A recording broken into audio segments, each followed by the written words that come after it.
మంది కొంపలు ముంచి మంటల్లో సలిగాగే దొంగన కొడుకులుండ్రు నమ్మించి మన గొంతు తడి బట్టతో గోసె తెలివి కల్లోళ్ళు ఉండ్రు భూమి మీద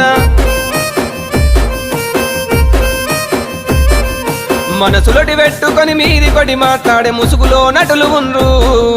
లేనిపోనివి చెప్పి బట్టగా చేసేటి లేకిన కొడుకులుండ్రు లోకంలో అబ్బబ్బ నువ్వెంత గొప్పని వంటారు అబ్బబ్బ నువ్వెంత మంచోని వంటారు అరసకనులోన మాట మా చేస్తారు మంది కొంపలు ముంచి మంటల్లో సలిగాగే దొంగన కొడుకులుండ్రు నమ్మించి మన గొంతు తడి బట్టతో గోసె తెలివి కల్లోళ్ళు ఉండ్రు భూమి మీద